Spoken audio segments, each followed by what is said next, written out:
So what we're going to do today is we're going to look at this week's lesson in science. Happy Victoria Day, by the way. I hope you guys had a great day yesterday. So what we've done so far in this unit is we've learned about biodiversity. Biodiversity talks about the different types of life that there are out there and the numbers of different types of life. And as a biologist or as a scientist who studies life forms, you're very interested in biodiversity. When you go into an ecosystem, you want to know, is this ecosystem doing well? Is it healthy? What's the biodiversity? If there are lots of different kinds of species of animals in an area, or insects or plants or all sorts of life forms, then you can say the biodiversity is high. If you go into an ecosystem and there's not a lot of different types of life, we say that the biodiversity is low. The ecosystem isn't doing very well.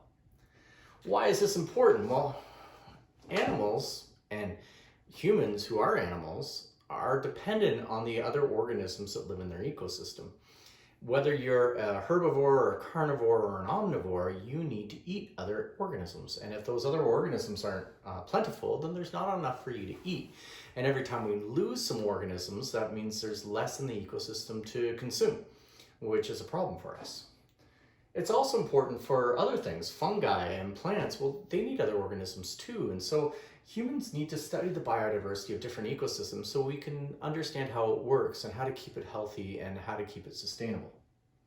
Humans are part of ecosystems. I remember being so weirded out as a kid learning that humans were animals, that we were a group of animals called primates. I'd always thought that humans were somehow special, that we were different. Humans are a life form just like any other life form. We're an incredibly invasive species.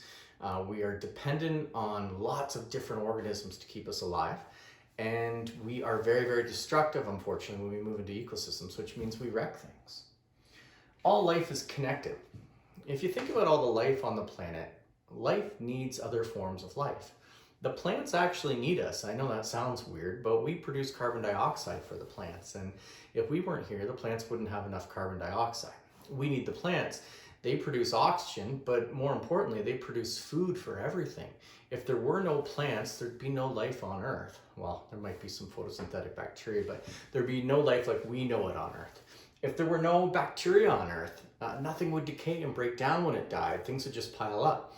And then the soil would become infertile and the plants would all die. So if there's no bacteria, there's no life. If there's no plants, there's no life. If there's no animals, that'll be very interesting. I think the bacteria could produce enough CO2 for the plants.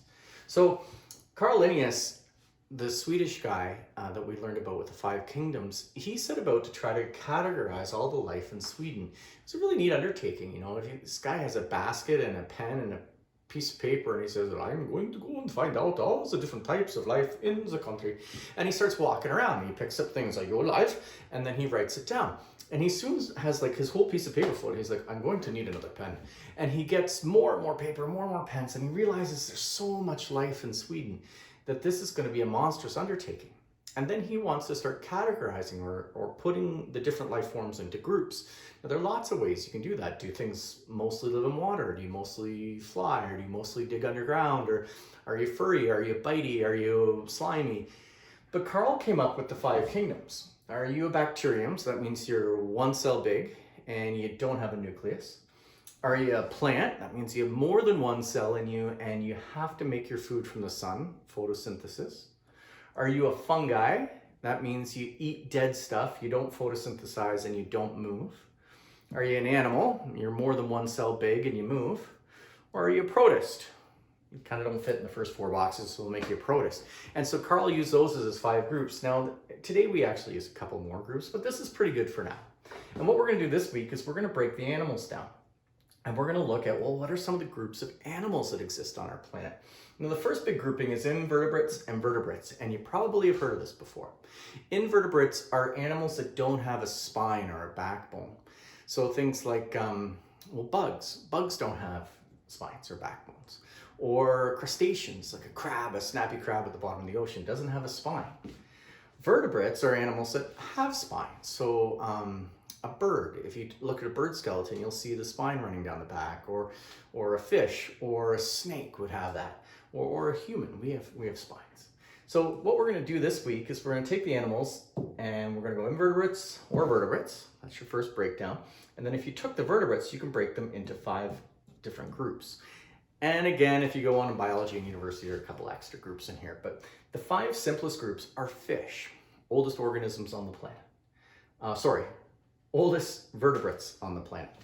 From the fish evolved the amphibians.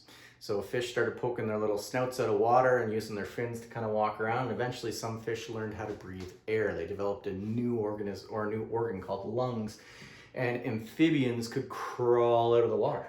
But they always had to go back to the water though. And from the amphibians evolved reptiles. Some of the animals learned to not have to go back to the water. They could lay their eggs on the ground and live their whole life out of the water. Those are the reptiles. So things like lizards and snakes and the tortoise, those are land living reptiles. And then from the reptiles came birds and mammals. And mammals evolved what they did that was different is they keep their eggs inside them, like humans, for instance. The eggs aren't laid out on the ground like a chicken. Humans keep their eggs inside them and feed their young with milk, and that's what a mammal is. It's kind of cool. We're mammals.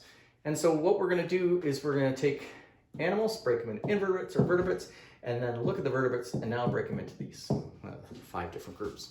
This week you've kind of got a big note to read. This is a lot of information. So I've made a big note, and there are a couple of little questions that you can make there. And then what we're going to do is we're going to take your 25 living things that you made. So last week you broke them into probably mostly plants and animals. And now this week what we're going to do is we're going to look at your animals and say, are they vertebrates or invertebrates? And do they fit in fish, amphibians, reptiles, birds, and mammals? Now the note that I gave you has a diagram like this, so hopefully that will help you. It also tells you where animals came from. I give you a little bit of background on how did we evolve into humans. What were the first animals on our planet? How long have they been here? And how do we know what the first animals were? How do we know what evolved from what? It's kind of cool. This is the neat part about science, and you guys are getting older and you can kind of start seeing how some of these things that you've been learning tie together. So hopefully you find it interesting. So I will post this on the note that you get, and if you have any questions, please email me. And I think we're going to try to start doing some live one-on-one Zoom type meetings on Google Meet in the next couple of weeks, but we just have to get all the approvals for that first. So now that we have all the theory down, I'm going to get on my bike and go out into the woods and try to show you how some of this works. We'll go out and see if we can find some living things and kind of take a look at how they're connected and how humans impact them. All right, see you in a second. Can you see him? That's a red squirrel. He's eating a nut. A nut that came from a tree.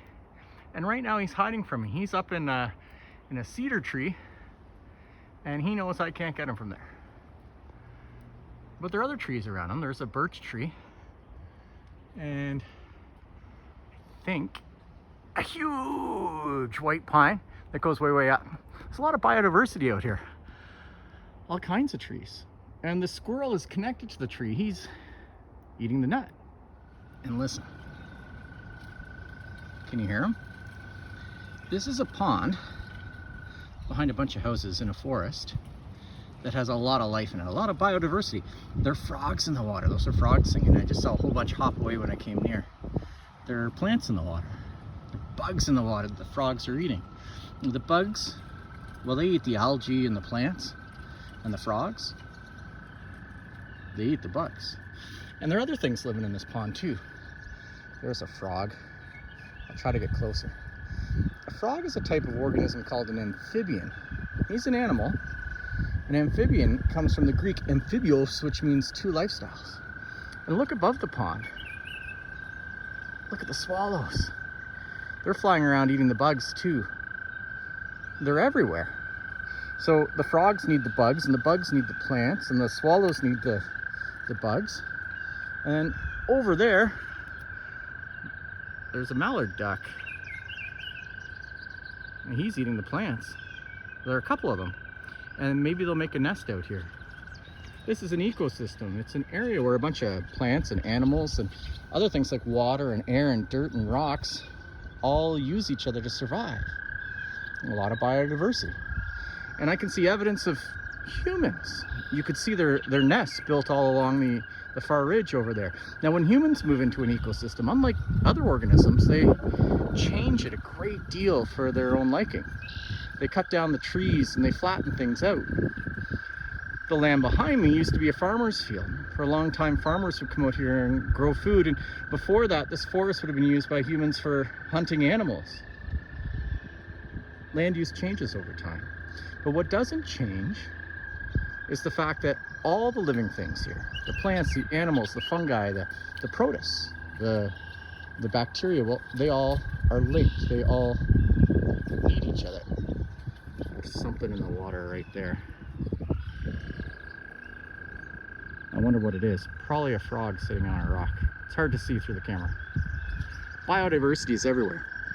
Now remember from last week, biodiversity means the amount of different kinds of life forms, or the diversity of life in an area. The higher the biodiversity, the healthier things are. And as scientists, we can study the biodiversity of an ecosystem by going out and looking at all the living things, seeing what's there and how they're connected to each other. That'll help us figure out what happens when we, as humans, want to change the environment. Look over there. It's a drainage pipe. When it rains, all the water on the roofs and driveways and streets of the humans will wash into that pipe and flow right in here into this pond.